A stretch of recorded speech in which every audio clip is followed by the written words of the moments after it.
here, get ready to square off and do battle. Their final match of the day. Winner comes back tomorrow to play. Loser goes home. So we will be underway here in just a moment. Do want to thank you for joining us all day long. We brought as much Magic as we could across as many formats as we play here on the SCG Tour, so we hope you're able to join us for some, if not all, of the day. Tomorrow we got another long one in front of us as well, but these players are enjoying themselves. We've been on the floor. They've been loving the tournament, which makes us very happy. They've been having a really good time, and we're, and the stress is starting to ratchet up here. These players are getting eliminated, and that's really when you see some of the camaraderie kick in. Yeah. With the opportunity to win that first place prize, $20,000, and of course that SCG Tour Players Championship title belt is what these players are here for. They worked very, very hard and long all year to get to this point. Now you see Harvey with a witch's oven. And the follow-up is probably going to be a Cauldron Familiar, and this is the exact kind of start that you have to have in this matchup. Get to the battlefield early. Now, if he is able to find a copy of Trail of Crumbs or Mayhem Devil, things get even easier here for Dom Harvey. And even still, this combination of cards puts a burden on Corrigan to get to the battlefield maybe before he would like to. Maybe start tapping out some on his own turn, and that will give Harvey an opportunity to resolve even more powerful spells. Cauldron Familiar is going to come in and out of the battlefield very, very quickly there as Harvey will gain a little bit of life. And the Ting Abe Corrigan. For Corrigan, no Growth Spiral, no Paradise Druid just yet, so not able to take an advantage as far as mana is concerned. Playing a very reactive game thus far, yet 4 mana, is the flashpoint for Simic Flash, as it would like to be able to keep up Nightpack Ambusher and Frilled Mystic. Neither card available just yet here for Corrigan. That is another copy of Gilded Goose. That's going to slide onto the battlefield as well. Another food will be made. Again, the big question right now, if you're Harvey, is do you have one of your payoffs? He's playing a lot of copies of Corvold. He has, of course, many copies of Mayhem Devil, as there's an opt for Corrigan, so he'll take a look at the top card, and that will go to the bottom. That's a new addition to the deck. Dominguez, Manfield, Nelson elected not to play that card last weekend in Long Beach. There's an island past the turn back, so double blue, double green available here for Corrigan for Frilled Mystic and Nightpack Ambusher, as Cauldron Familiar again will come in and out of the battlefield. And Harvey with presence on the battlefield that's hard to interact with and a lot of mana. If Corrigan starts trying to respond with flash creatures in the middle of combat, that's going to give Harvey an opportunity to leverage removal spells or resolve something powerful post-combat. Well, step one's going to be an attack there with the Cauldron Familiar, and that's going to work just fine. So another point of damage will come across. Corrigan's down to 15. But for as much as Harvey has done, he has not put a big payoff onto the battlefield yet. So we haven't seen a Mayhem Devil or anything like that just yet, which will be making this game very easy for Dom. That is another Gilded Goose, another food on the way. A Stomping Ground as the battlefield tab. We might see Nightpack Ambusher, and we certainly do. So now it's up to Harvey to respond in kind here with a Swift End, which fortunately for him he does have. So Murderous Rider is on an adventure thanks to the Swift End. The follow-up here is just going to be a force and a passing of the turn, as Harvey will quickly activate a Witch's Oven on the Cauldron Familiar once again. And that really informs the way the game is going there, with Corrigan trying to play something and leaving the shields down there, forced to try to do that because Harvey's putting him under some pressure. That's a slow bit of pressure, but it is pressure nonetheless.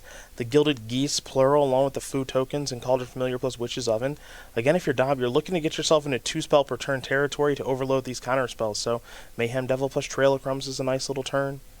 Mayhem Devil plus something in addition, maybe even just casting Murderous Rider and getting on the battlefield. But for now, Cauldron Familiar will come across and deal 1.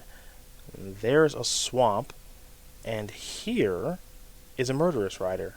That's going to resolve. Alright, Abe. He's going to try it again with the Nightpack Ambusher. This time it's going to work, and now, Patrick, the dynamic of this game is certainly going to change. Yep. Although, Corrigan is still, even at 13, at risk of getting burned out outside of combat. Familiar plus all this food plus the Witch's Oven is, that is a faster clock than it would appear, especially with Gilded Goose to generate more food. Here comes the Ambusher. We're going to see a food token made here. And now the Familiar will do its thing in combination with the Witch's Oven. But Corrigan is going to make a wolf token, not going to play a spell. That wolf is going to be a 3/3, of course, giving the ambusher static text. So we're going to go back over to Harvey. And now attacking is starting to become really difficult. Now you have to play through this wall of counter magic because you may have noticed that Abe Corrigan didn't play a land. So you have to imagine that he's got all reactor spells in hand. Well, Harvey is very good at chump blocking from this position, and even if he can't get through on the ground anymore, still has some pressure. Life total is now 17-12 in favor of Dom, but this game is starting to get away from him a little bit. It does not take long for Nightpack Ambusher to force the issue and forcing you to play into Simic Flash's counterspells. Dom needs a real card here, and ideally 2 to cast in the same turn, as there's a Stomping Ground that's going to enter the battlefield untapped. This will be a Corvold that Harvey immediately puts into the graveyard, and he's right about that. Frilled Mystic's going to take care of the big dragon, and we're going to head back Corrigan's way, and now this game is really starting to be taken over by our Simic Flash player. Yeah, that's a big shift right there. And you can see Corrigan's still got a lot left over in hand, another copy of Frilled Mystic. The question is just, can you get the game over within time? Mm-hmm. And I think the answer is going to be yes. I don't think it's going to be that difficult. Cauldron Familiar is great at being a resilient threat, but doesn't deal damage in a ton of chunks, unfortunately. So I would be a little bit surprised if Dom is able to steal this one, unless he's able to... And he needs to draw a couple of good spells in a row right now. I think that's the biggest miss here for him. And Corrigan, well, he'd like to get this game over with as quickly as he can, and he's starting to take a stranglehold on it.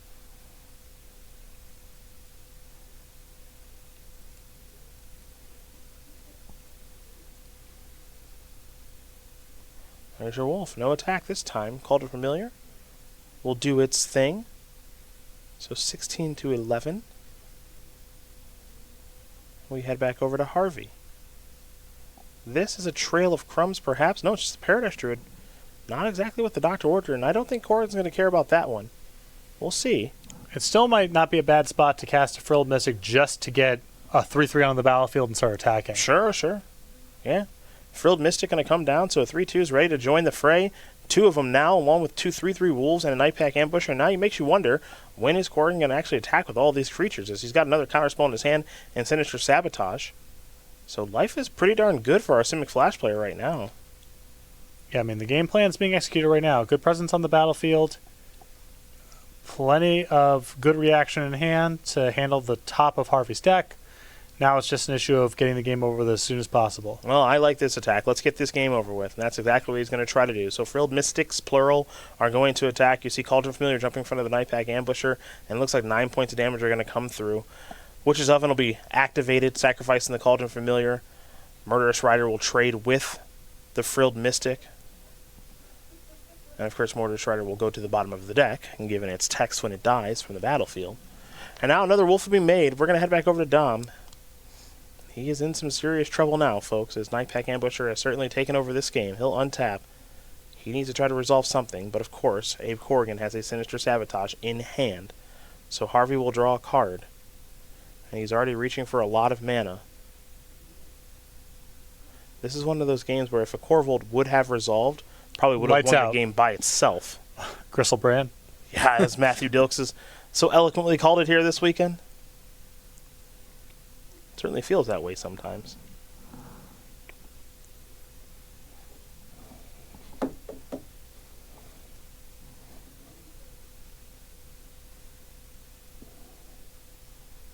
And now there is Corvold that Harvey's immediately putting into the graveyard. The Surveil will put Paradise Druid into the graveyard. And I think we may see another attack all here in just a moment. So we head back Corrigan's way, picked up a copy of Breeding Pool. Again, don't forget, winner of this match, they're going on to day number 2 of competition. Loser goes home. And it'd be tough for either one of these players to head home, but it's been a tough tournament for both of them. They are in our play to stay portion of the tournament, as here come the attackers. Easy block there for the Cauldron Familiar. Looks like Gilded Goose has found a block as well. And now, the Witch's Oven will be activated again. Dom will sacrifice a food. He'll gain a little bit of life. And that Goose will die, so 9 points of damage is going to come through. Breeding Pool is going to enter the battlefield tapped there for Abe. See, Light Soul's 9-5.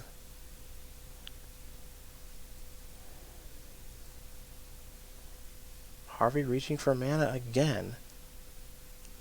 Not sure what he drew, but it looks like he's reaching for 5 mana, so it might be another copy of Corvold.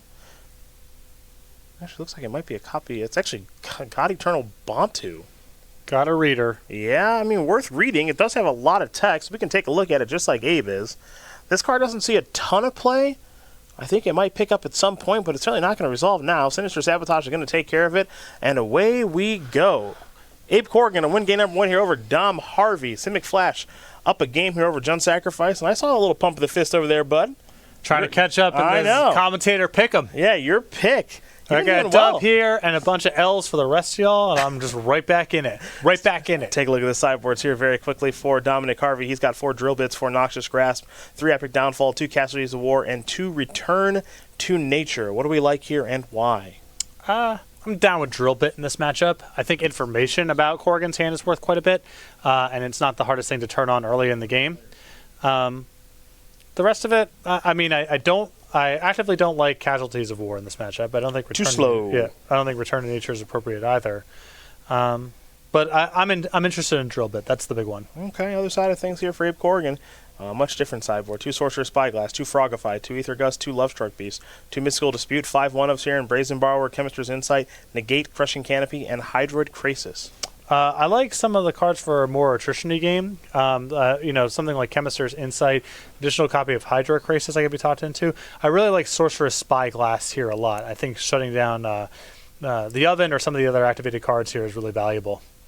Well, those are the options there for both players in game number 2. Will be underway here in just a moment. Again, winner moves on. Loser goes home. Advantage currently for Abe Corrigan. As we take a look at the Season 2 schedule of the SCG Tour, we'll be kicking things off in Columbus, where these 2 players, Abe Corrigan and Dominic Harvey, actually squared up against each other to kick off the season in the same format, Team Modern Open.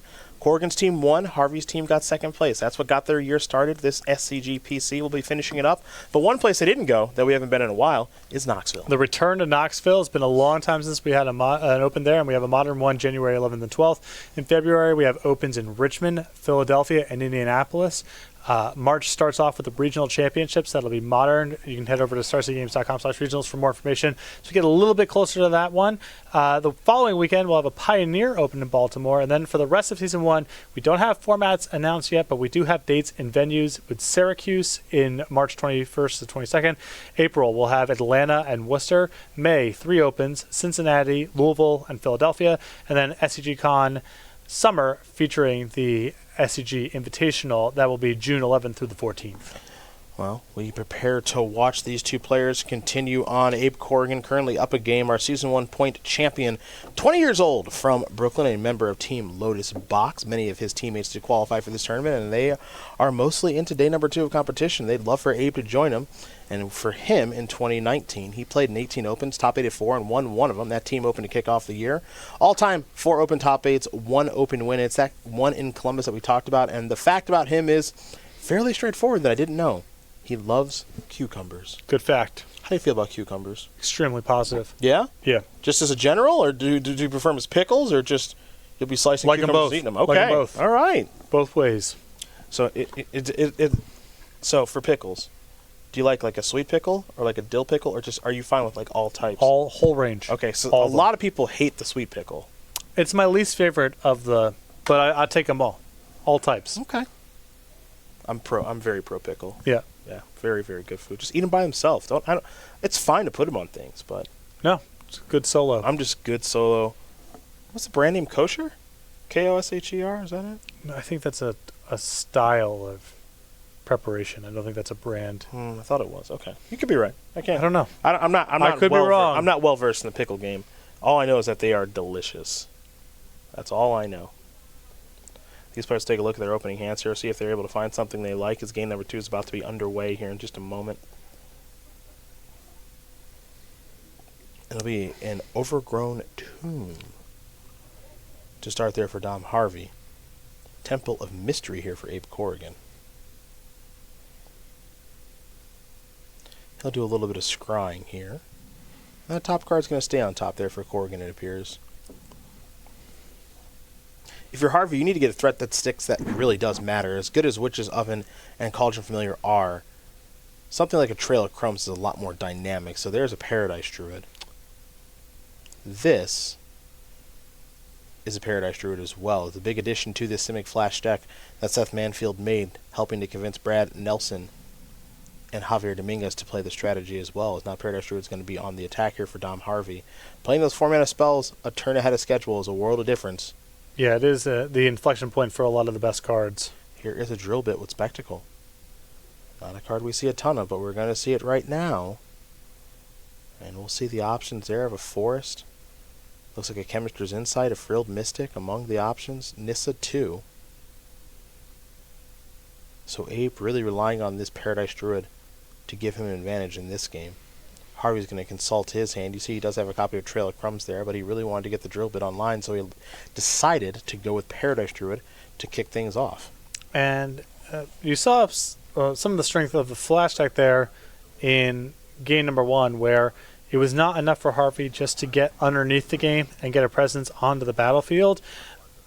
Because once Corrigan starts resolving some of his key cards, he can pivot and become very aggressive very quickly. So it's not enough for Harvey just to have a good initial turn, getting a little bit of setup here. He does need to try to either resolve something significant or prevent Corrigan from ever untapping with a threat card. There's a Goose. Harvey going to sacrifice the Fabled Passage. Now he'll get himself a basic Forest.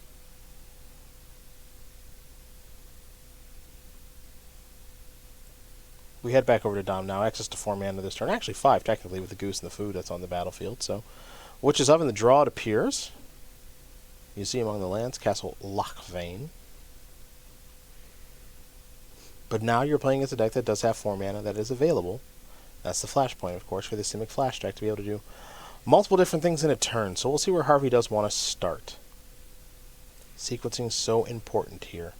Gilded Goose. Corrigan didn't even bat an eye. He said, that's totally fine. Paradise Druid, sure, you can hit me for 2. I don't care. Down to 16. And just going to pass the turn back. Okay. Corrigan will play a Chemist's Insight. So he'll draw 2. And he gets to untap, and maybe most importantly is that Paradise Druid is back to having Hexproof.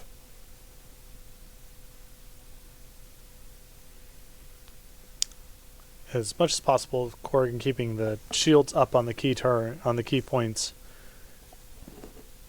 You can keep accumulating extra cards, find a way to react to the battlefield, and honestly, Harvey's not really putting on any sort of noteworthy pressure right now. Mm-hmm. There's another copy of Paradise Druid, and I think that Corrigan has access to a Sinister Sabotage. So if you're Dom Harvey, you got to get to the point where you play multiple spells in a turn, and Corrigan can only counter 1.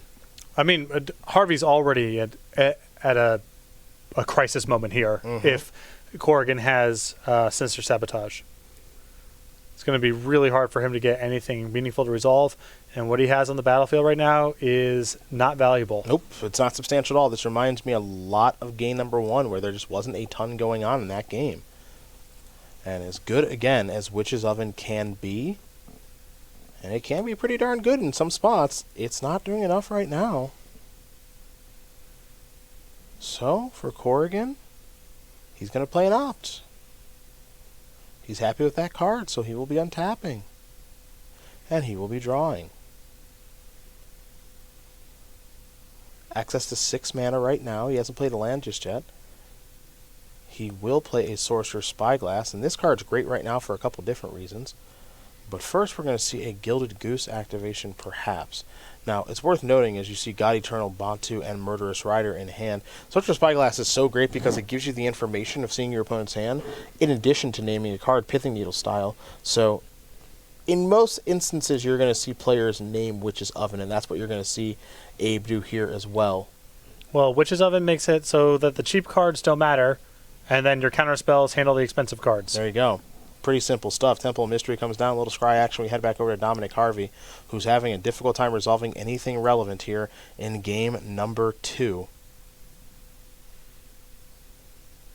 That is a swamp, and remember, Abe knows Dom's hand from the Sorcerer's Spyglass, so he knew He just drew that swamp. And the chances of him being able to resolve God Eternal Bantu are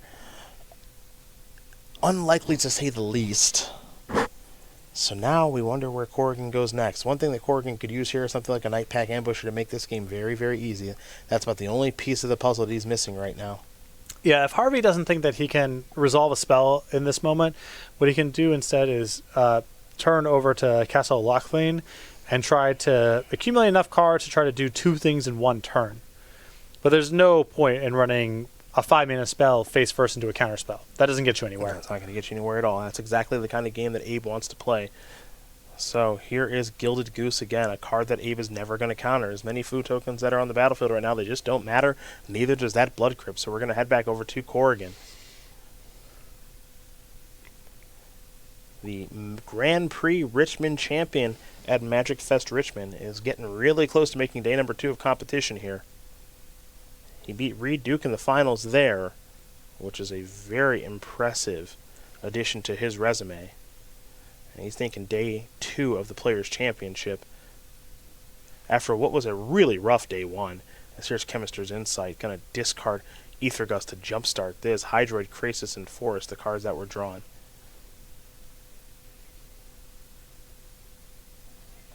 See if there's anything else in the end step. It looks like no, so Corrigan will untap those lands and draw a card. We know he's got a land to play.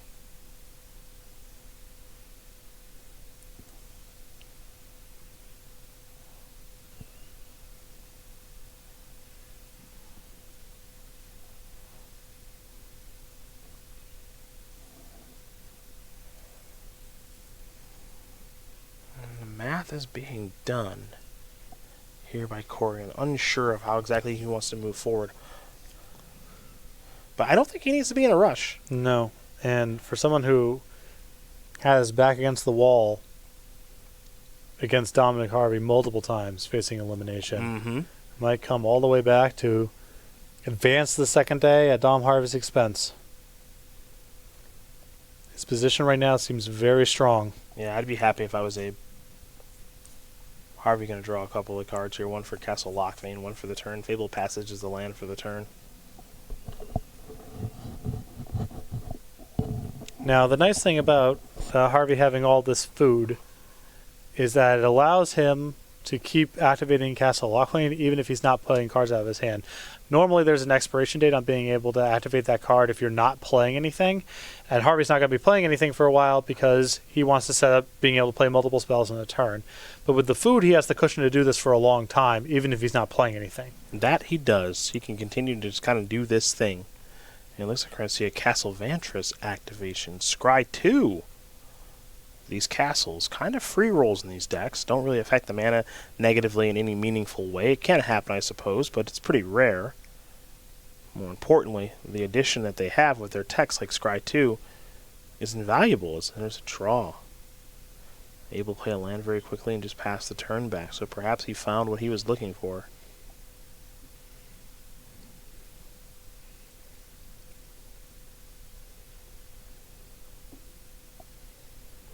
And there's another Castle Lochlein activation.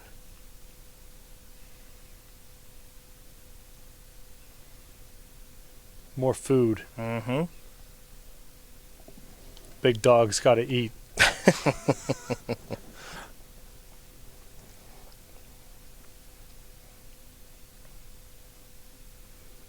And there's a forest. And we'll pass it over. There's a Night Pack Ambusher. Took him long enough, but he finally found it. And now the goal, I imagine, is to defend it.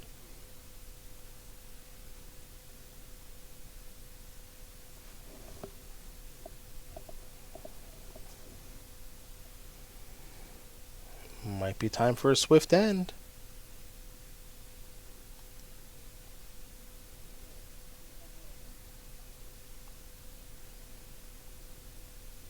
Tough spot here for Harvey because he cannot let Abe just have this Night Pack Ambusher. We saw what happened the last game, and it looks like he's going to have it. And he's clear for takeoff with an attack 2. Nothing stopping him sending in with the 4-4.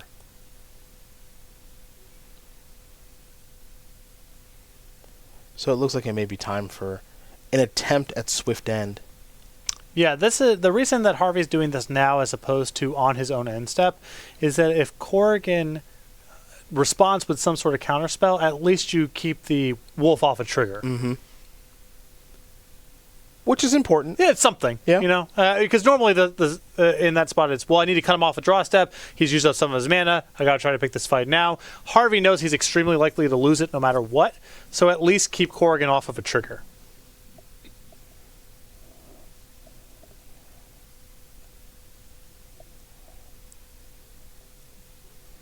Well, there's Frilled Mystic to take care of the Swift End.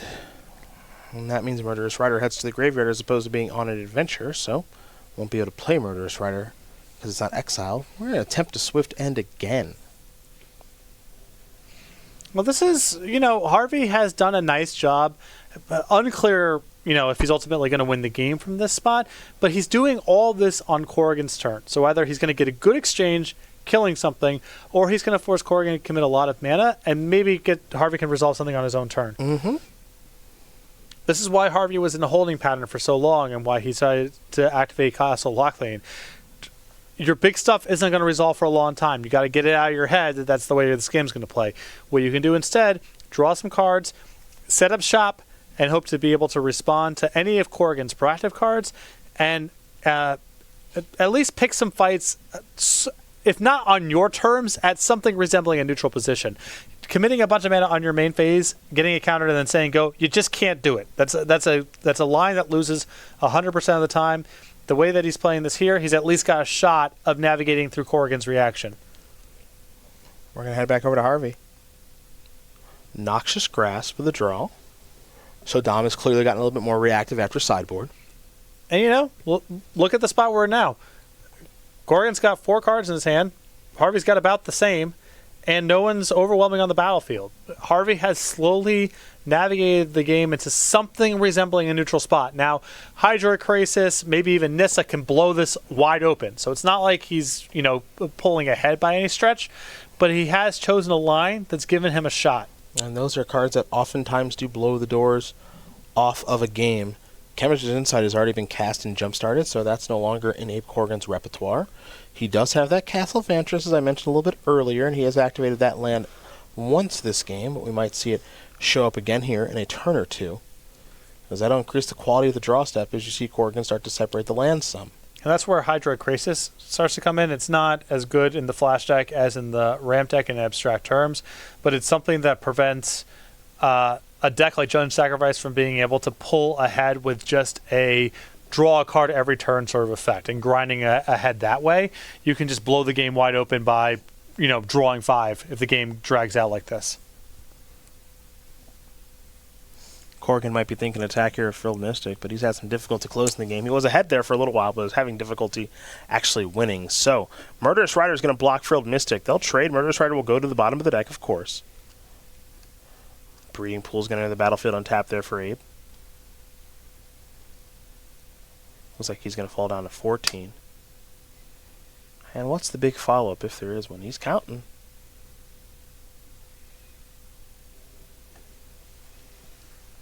He has something in mind. You see the Hydroid. He also has a Nissa in hand.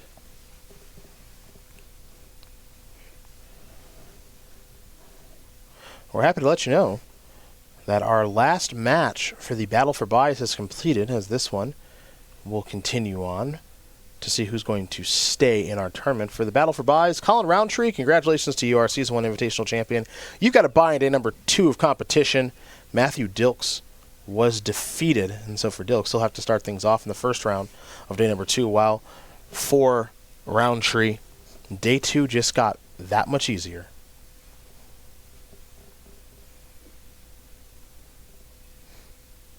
Nissa's in.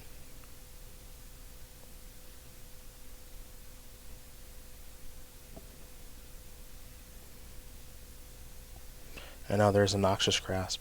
Negate looks like it's going to take care of that. Okay. So, we are having some fun in a battle over the Planeswalker.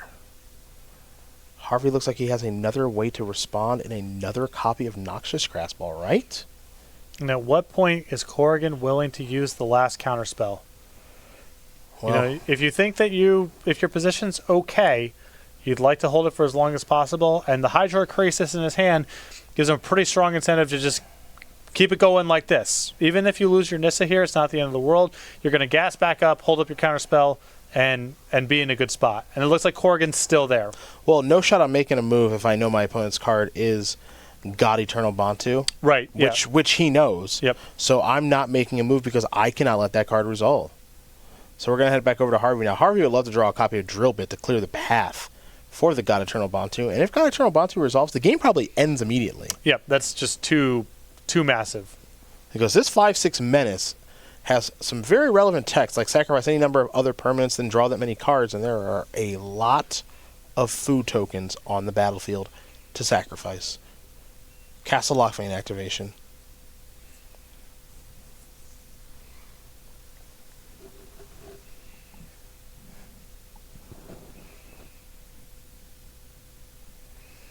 Looks like there's also a Mayhem Devil in hand now.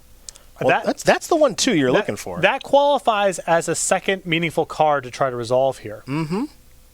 So much food that either one of those cards resolving is going to be potentially a major advantage for Harvey. Well, there's your castle activation. Scry 2 in the house. And you got to imagine, if Corrigan eventually wants to play this Hydroid Krasis, he's probably going to tap down to one counterspell, but not two, because you just don't have enough mana to make the Krasis big enough, and then leave up two pieces of reaction. And if Harvey has two meaningful cards, one of them resolves, and then you got a game. The Raiding Pool is going to come in there. Oh, wow, we're tapping a lot, aren't we? Wow, he's making his move. Hydroid Krasis. Draw a couple of cards, Frilled Mystic among them. That is a Castle Vantress. And now we might be getting to the point here, because that Hydroid Krasis is so large, might not have a meaningful way to actually kill the thing. It looks like Harvey's going to sacrifice a food to gain a little bit of life. He's up to 12. He'll actually sacrifice 2 food. So now, again, remember that Corrigan knows that Harvey has God Eternal Bantu. But the other card is the one that Harvey's going to lead out with, which is Mayhem Devil. And so if you're Abe, the question is, which one do you want to counter? But I actually don't think it was much of a question at all. I think you let that Mayhem Devil resolve very quickly. I don't know. I mean, it's still... okay, if you think you can play through it, I guess. I guess Corrigan's still bottlenecked on mana to be able to activate enough food to make the Mayhem Devil kill things that are meaningful. Yeah, and don't forget those witches ovens are off. Right. Yeah. So in that respect, Mayhem Devil is finally a real card, but it's pretty darn late to the party. And that was a card that Corrigan let resolve very, very quickly. Again, saving a counterspell for God Eternal Bantu. So he didn't even bat an eye.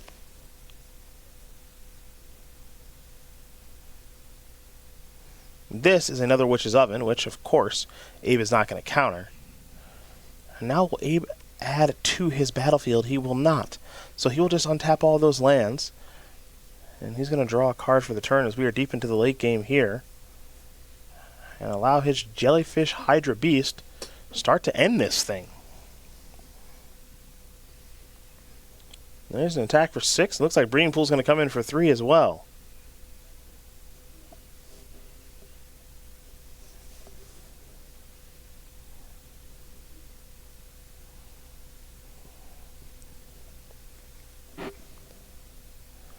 And Harvey's going to have to consider blocking here.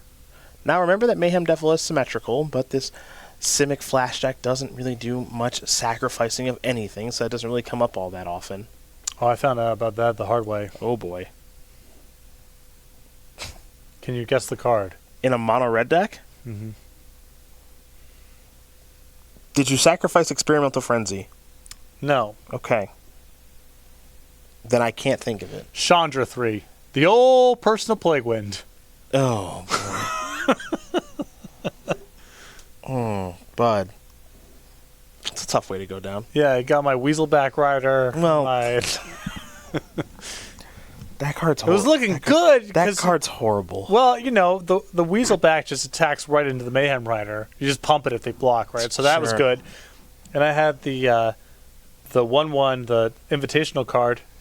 A Fervent Champion. And you can't block the Mayhem Devil with that, because if I got the 3/1 with Adventure, then you're blown out again. Yeah. So position looks pretty good. You press it a little bit by making the 2 tokens. Oh, no, I got Their it. blocks are bad for the same reason if you got +2/+0, but then everything dies at the end of my turn. I saw. They're at 12, 4 food is in play, and they still have the Mayhem Devil.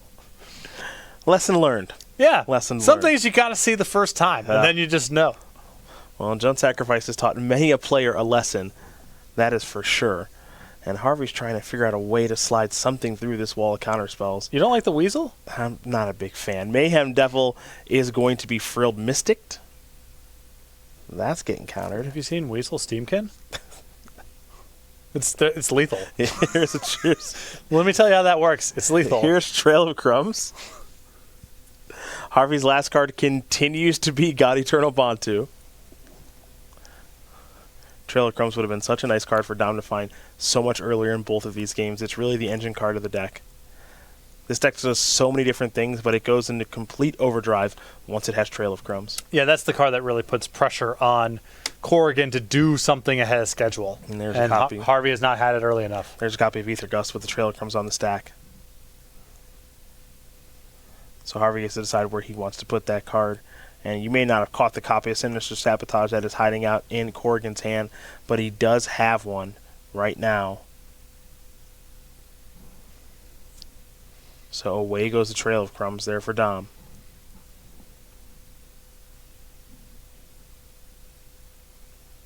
Does he dare try to cast this guy Eternal Bantu? He will not.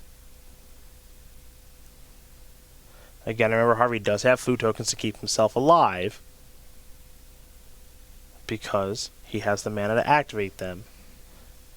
Though Corrigan will start to be able to attack for it very close to lethal, because he does have that 6/6 Flying Hydroid Krasis on the battlefield. And can't be chunked by the Gilded Goose. It sure cannot. Trample is one heck of a keyword, that's for sure.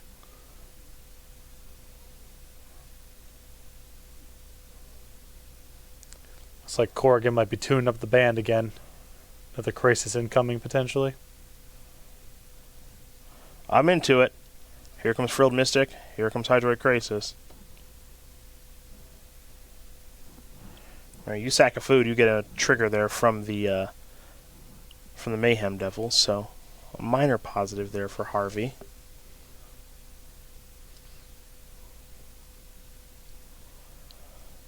But Dom is in a rock and a hard place. Sorcerer Spyglass has been beautiful here for Abe Corrigan this game. Shutting down 3 copies of Witch's Oven, giving him some information, knowing to play around God Eternal Bantu basically the entire game.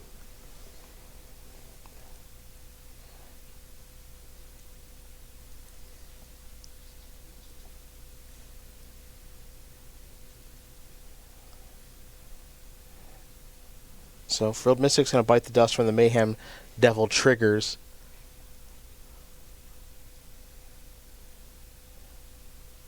More importantly, if you're Harvey, can you actually finally draw a copy of Drill Bit or Corvold? Yeah, I mean, I don't know. The ship might be sailing a lot of the stuff here if Corrigan's got a follow-up threat. What is this? Looks like maybe another Hydroid Krasis?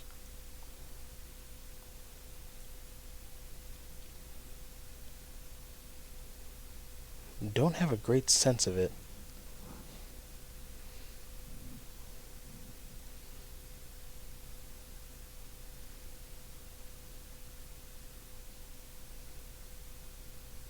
That is another Hydroid Krasis. Just want to make sure it's for 6 again.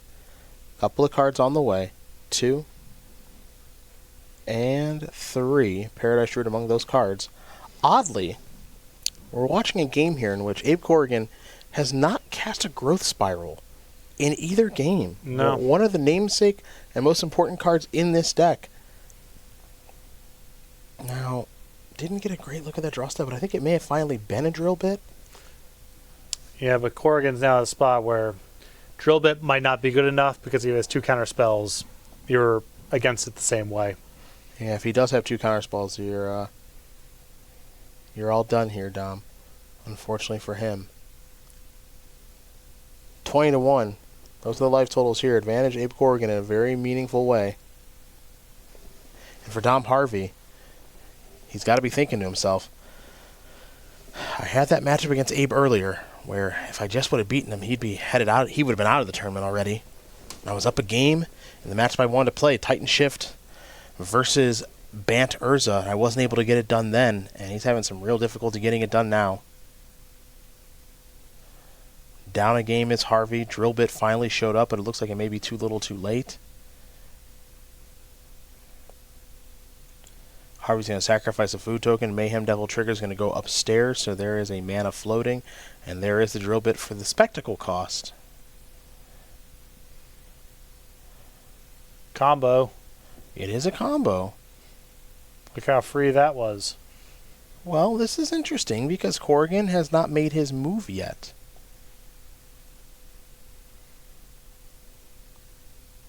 And I think Corrigan may only have 1 hard counter in hand right now in Sinister Sabotage. I think he was hoping that Hydrocrisis would yield him something additional.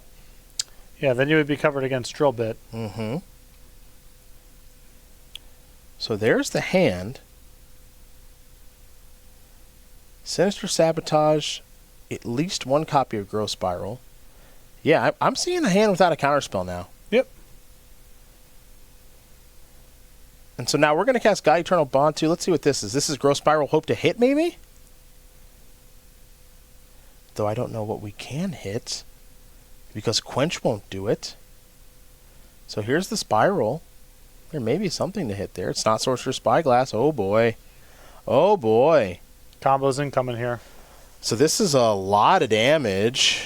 If he sacrifices everything, 1, 2, 3, 4, 5, 6, 7, 8, 9, 10, 11, 12, 13, 14, that's lethal. 3, 6, 9, 10, 11, 12, 13, 14. Yeah. That's actual lethal if this gets through.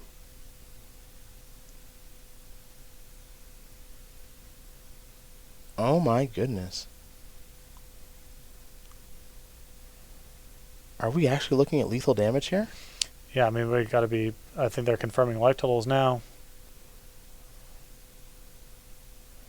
The Guy Eternal Bantu plus Mayhem Devil special? He's going to get it done? Yeah, and Abe is... Oh my gosh, we're going to play a third game? Are we actually going to play a third game? We are actually going to play a third game. Wow. He finally drew the Drill Bit to get it through. It was not too little too late. Corrigan only had 1 counterspell in Sinister Sabotage, and Dom Harvey is still alive. Game 3 coming. Yeah, both of these players have been Jeez. on the brink of elimination several times. An extremely well-played game there from Harvey, and that was, I think, a great class in how to try to play a game where you know your opponent has a wall of counterspells and you're trying to resolve something big. Unbelievable. And, you know, from Corrigan's side, you got to wonder. I mean, there was a turn where deep into the game, played a Breeding Pool untapped for, I think, really nebulous upside the way that it played out. Harvey's at 1. Could you have found a point of damage somewhere along the way? I mean, all of it. All of it. There's no way you will lose a game like that, and there's nothing you could have done differently about it. There are too many turns, too many decisions. Well, you're always just kind of second-guessing yourself at that point, right? And that you see Corrigan's reaction here. Frustration, thinking I was 1 game away from being in day number 2 of competition. And he's been on the other side of this, too. That's the other thing. Yeah. Just earlier when these two played, it was Harvey that was up a game, and Corrigan was mulliganing to 4 in game number 2. And Corrigan was able to come back and win that game, win the match, keep his day 2 dreams alive. Now we have a rematch between these two players who know each other all too well. They ran into each other in the finals of our first Open of the year in Columbus. Corrigan was the victor there. He was the victor earlier today. And Dom Harvey's got to be thinking, hey, man, it's my time to get one of these. Yeah. Right? I'm allowed to beat you when it matters, okay? You don't get to win every time. Abe might have other ideas, though. And these two very competitive But good sportsmanship here. Again, winner goes on to day number 2 of competition. Loser goes home. Everybody else is at home who's made day number 2 of competition. Harlan Fear, Chris Barone, Joe Lissette have been eliminated from our tournament thus far. Congratulations to all 3 for qualifying for the Players' Championship. And one of these players is going to go home too, and one is going to come back tomorrow and battle to try to make the top 4 for day number 3. Harvey will be on the draw, Corrigan on the play. I will say this, Simic Flash, a deck that loves to be on the play. Yep, you want to get ahead on mana, and then lock out your opponent from playing anything big on their main phase, get to 2 spell a turn territory as fast as possible. We're underway. It'll be an island here for Abe Corrigan. Dom Harvey, an overgrown tomb. Cauldron Familiar. Harvey will go back up to 19. Corrigan will fall down to 19. And away we go. This is a forest. And that is a mana accelerant there in Paradise Druid. That's the big innovation to this deck. Didn't have before. Most players played Brineborn Cutthroat. Seth Manfield, the Hall of Fame genius level player that he is, said, what if we cut this turdy creature and played this busted mana acceleration card's instead? sad. The Brineborn Cutthroat's not bad. Paradise Druid might be a little bit better, though. What if we cut this thing that is like weak and makes our bad draws even weaker and played something that's strong and made our bad draws better? Yeah, that. Seth Manfield, master. A genius. A genius. Well, guess what? No one else did I know. Yeah. No one else did. Yeah. So that does make him a genius. There's an island. Pass the turn back over to Harvey. Harvey's got a Paradise Druid, a Cauldron Familiar, a couple of lands. We head back Dom's way.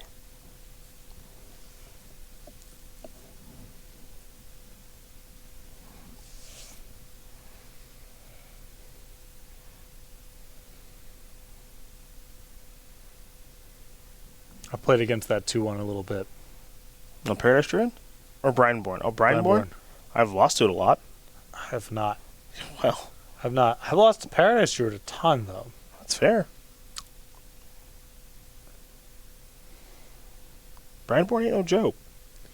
Sometimes my opponent plays a card against me on Magic Online, and I say out loud in an empty room, I don't believe you. Yeah. You cast that, I don't believe you. But I do believe that you do that. Yes. Is the thing. Take a sip from a glass and say, I do not believe you.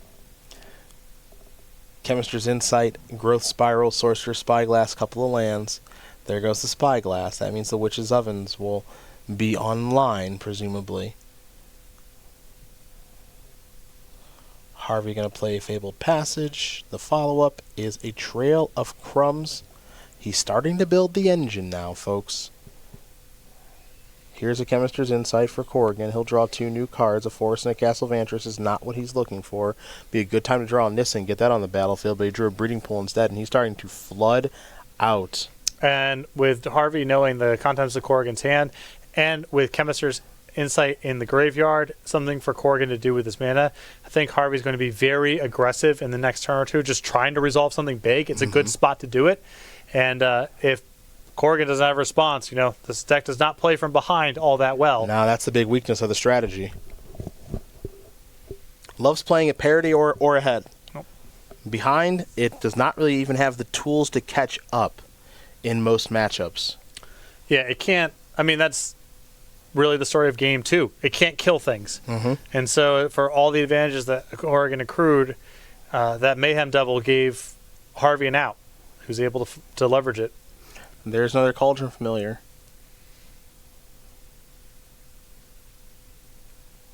Another Cauldron Familiar. All right, well, this kind of sucks. Well, It is what it is. But I mean, you wish it was more if you're Harvey. Right. There's Growth Spiral. That's resolving. Land's coming. Sorcerer Spyglass was drawn. Now Corrigan's just trying to figure out exactly what land he wants to play off of the Growth Spiral. Those were not the payoffs that Dom Harvey was looking for, that's for sure. And now here comes Chemist's Insight with the jump start. So discard a card. It'll be a basic island. 2 cards coming here for Corrigan. Chemistry's Insight has been exiled. Nissa and a Forest were the draw, so Corrigan will untap all those lands in the Paradise Druid, and he'll draw a card for the turn. Another copy of Growth Spiral. Corrigan's hand may be forced here to just go to Nissa because he doesn't really have much else going on. Shields are down, and Harvey knows that the shields are down, so you can't even really keep appearances. Growth Spiral. Draw a card. Looks like a copy of Ether Gust.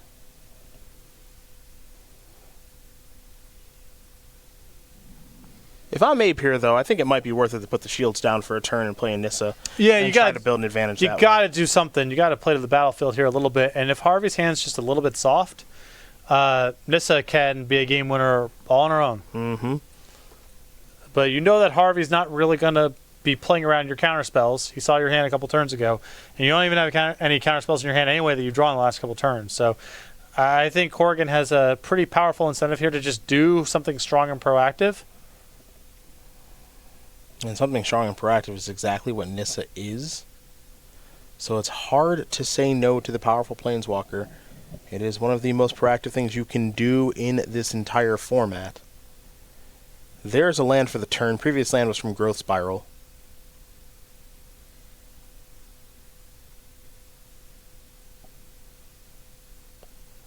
Yeah, and that we're sure of. At least that I'm sure of. They'll double check, but he just thought a minute before playing his land off the Growth Spiral, then played his land for the turn, so it looked a little bit wonky.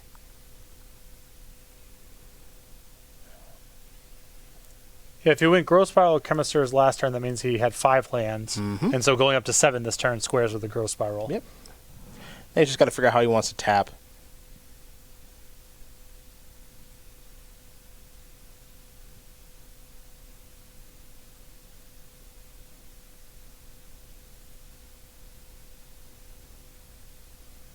See Dom confirming things there with him.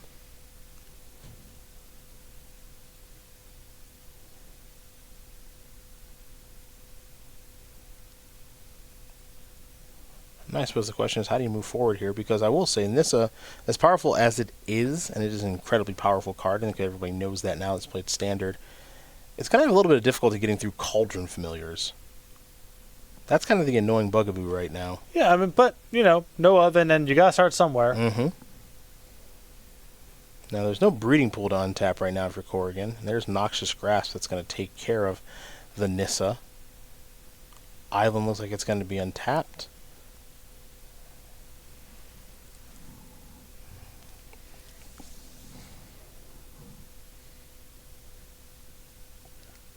And clear for an attack if you'd like to take it.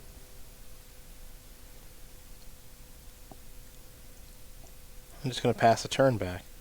Corrigan looks frustrated as we head back over to Harvey. Now Corrigan does have access to Ether Gust right now, with the mana that is available. Here come the kitty cats, meow. You're going to take the damage because you don't want to put a cat in the yard. Then Trail of Crumbs can start going bananas. Mm-hmm. So, Corrigan's down to 11. Harvey will pass the turn back, no real payoff.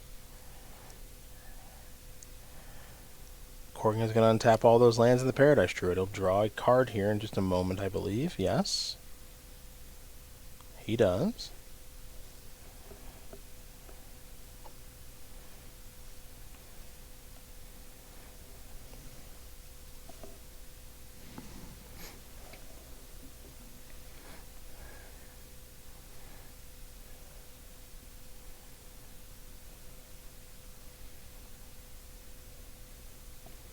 Land for the turn, attack for 3. And the no attack last turn actually ends up making a lot of sense. The reason for that is you don't want a Cauldron Familiar to go to the graveyard, so it looks like Abe is going to go with Cauldron Familiar with the Sorcerer's Spyglass. I mean, that puts you in a position to start blocking. There's a swift end on the basic island. So we're seeing some plays you don't see much of. You know, it's a little mopey, but you just gotta keep trucking him. Gotta keep trucking him with these cats, you know. Yeah, I mean, you got nothing else to do. 3/3 is so big. Gotta do something. Yeah.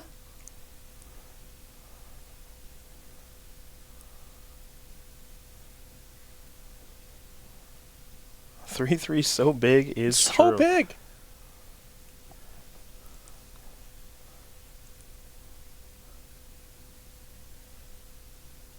Harvey with a negate and a frilled mystic in hand. Well, it looks like Corrigan Excuse me, is Corrigan. looking at this for Castle Vantress. Mm-hmm. And, yeah, he's behind on the battlefield. Those counterspells are really strong, but they're not what he's looking for right now. You want another Planeswalker. Something like Hydroid Krasis would be good.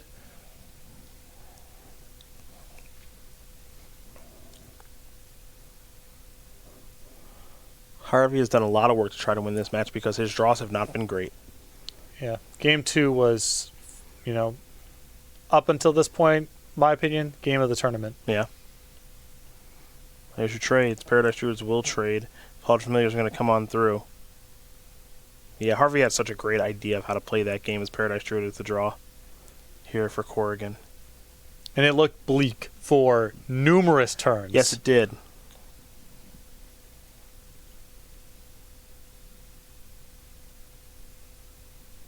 Yes, it did.